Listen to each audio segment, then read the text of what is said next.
guys, this is Denise again with Baby Go Home Care. I was just going to do a new video with my daughter-in-law Kelsey that is 37 weeks pregnant now, and what to bring to the hospital. She'll be coming to our hospital, and I just thought it would be a good idea to do a video on things to have at home for the first 2 weeks and then some things to take while you are in labor. So stay tuned.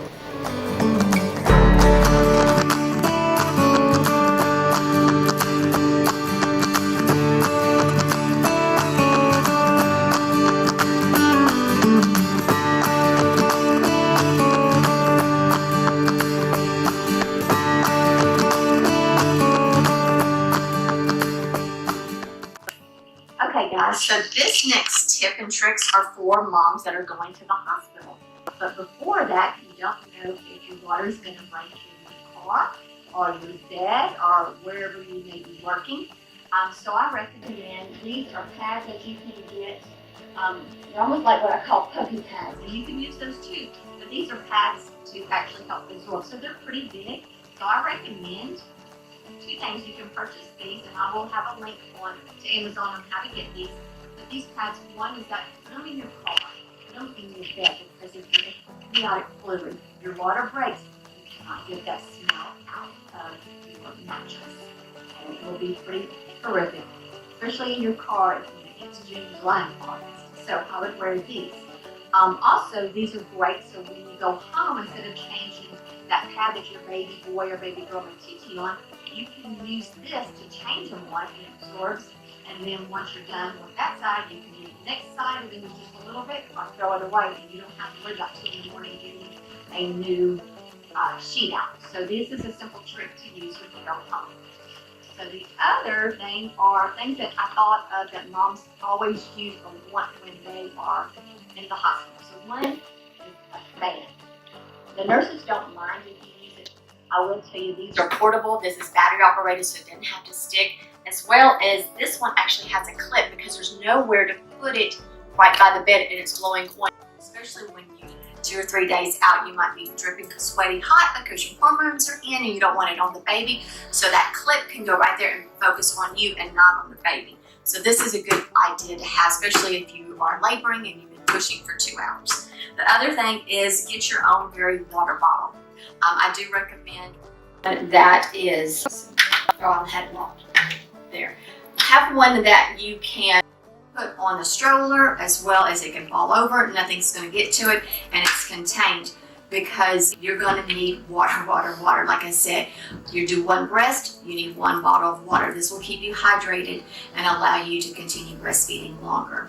So I do recommend water, jug as well. Some things that you can't really get up to wash your hands and things like that if you have an epidural or you're just uncomfortable, or family members come and see. So I do recommend some type of germicide wipes, as well as you're going to have lots of dry skin and your skin's going to be irritated, and moms always want some type of lotion or something. So here's a little Aveeno lotion to help with that. These are ponytail holders because your hair gets in your face and it drives you nuts and you can't find them. So add that. And then I did purchase a little bit of some lip balm. Everything is so dry. You have to realize that you are going to deliver so much volume. You're going to deliver a baby, a placenta, amniotic fluid, and blood. And we give you some fluid back, but that's not enough. So your skin is itchy and dry, your lips are dry. So keeping hydrated will be helpful. And then I just got a cute little bag to put it all in so she can have that wherever she goes. Hey guys, I just wanted to let you know, when I was looking over the video, I realized I forgot a few important things. So I decided just to add on to this video. So these are the things I forgot. And what I'd like you to consider is, even before you start packing, what you might need to do. So that night you're trying to get ready, I would eat a good carb and protein diet. I wouldn't eat fried, spicy, or dairy products. These are things that won't last, for 1, in your system, and 2, might make you nauseated. Most of my moms will throw up before, during, and even after delivery. And you don't want to do that. You don't want to be trying breastfeeding and vomit. It's just not good. It doesn't work very well. And that's going to last so you're not hungry, because some places they're going to give you just ice chips. Other places they may let you have like a little blend diet, or, you know, just some clear liquids, but you never know. So just try to eat something kind of simple and a good heavy like protein. Also, after you eat, you want to talk to your doctor about this, but you might want to do a bleach enema. And that is a big thing that moms or pregnant moms going in to have a baby are worried about. Are they going to poop on the doctor? Is their husband going to see him poop? Are they going to poop on the nurse? How embarrassing is it? And you're right, as a whole society, we do not want to poop in front of anyone else. That is our personal business, and I totally get that. So to help with that, you might want to do a bleach enema, but always check with your doctor first, or your midwife, or your hospital. Sometimes they'll give you one the day before to kind of get ready, or you can just go purchase one. I looked this one up on Amazon, but honestly, you can get them at CVS, Walgreens, Target, Walmart, any of those places you can get one of these. You want to lay on your left side when you're doing it. You can even try to keep it warmer room temperature. There's usually KY already on it, and there's a picture, usually a diagram on it, and you want to squeeze the bottle into your rectum, and you want to hold it on that side for a couple of minutes if possible. Then when you think, okay, my stomach's kind of stirring up, okay, well then sit up and kind of be close to the toilet. So I'm thinking maybe do this on your bed, and then you go to the bathroom area. So once you're like, okay, I really need to poop, I think it's time, go to the bathroom. Wait as long as you possibly can. Do not sit down because it'll come out. So hold it in as long as you possibly can, like sing, I don't know, ABCs or happy birthday or something to yourself. Hold it as long as you possibly can, or count to 10. And then go, and you will have a good response, because nothing's worse than getting a bleach enema and nothing working. That's when you're like, oh my God, do I have to do this again? Did it work? I'm not going to put them later on in the evening. So you want to be able to eat your meal and have your bowel movement before you even get to the hospital.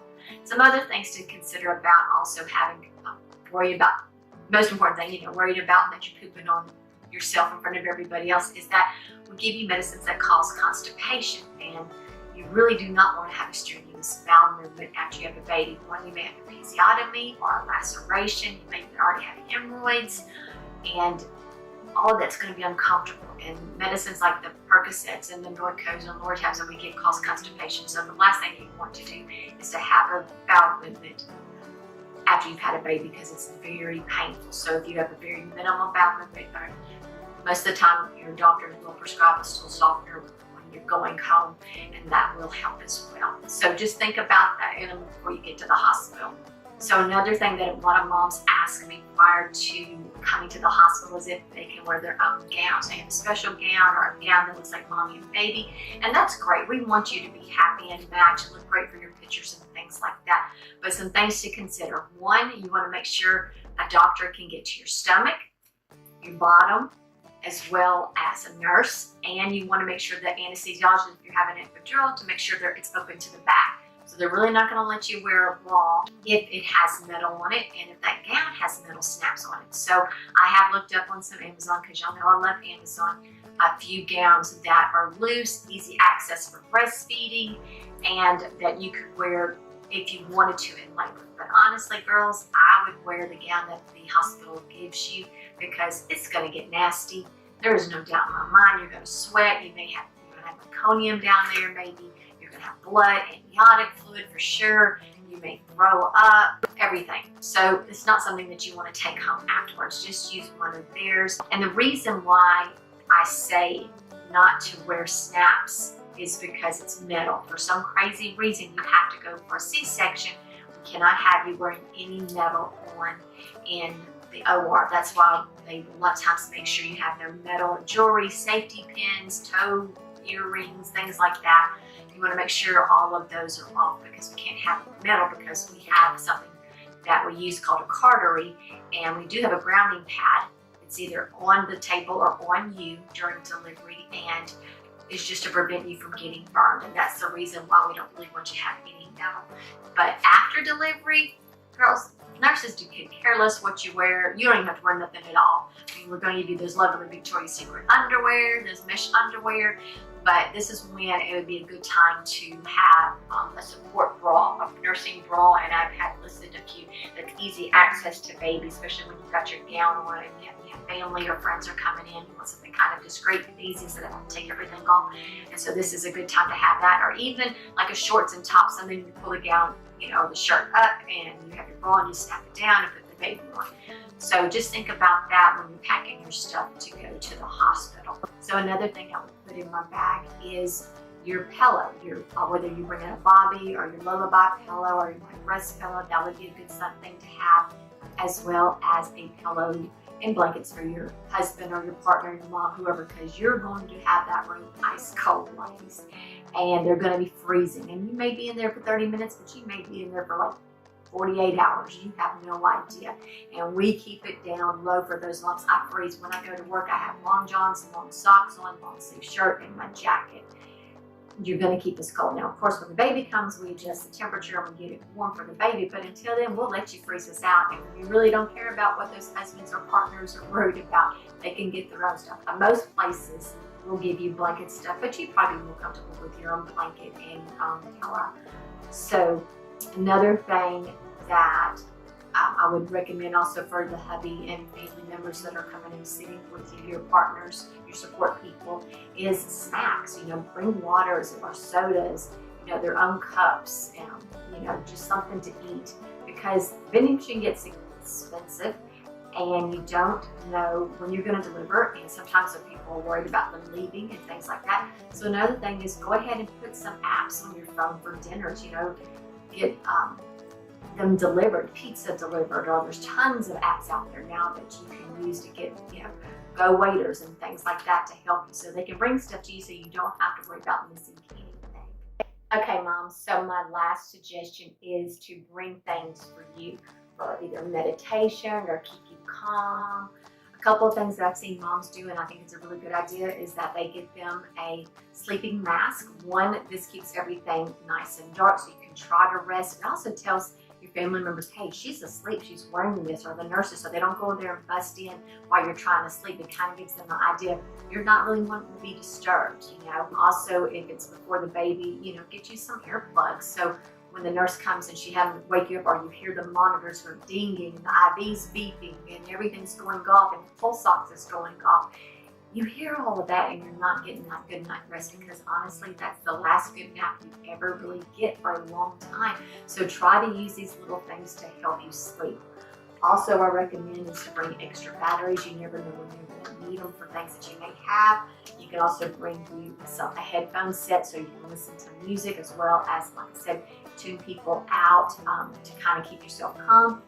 I would bring also a long extension for your cell phone. Usually there's a plug in back behind the bed, but by the time it gets through all of those stuff, it can barely fit, and you want to be able to enjoy that. Also, your UPS port as well.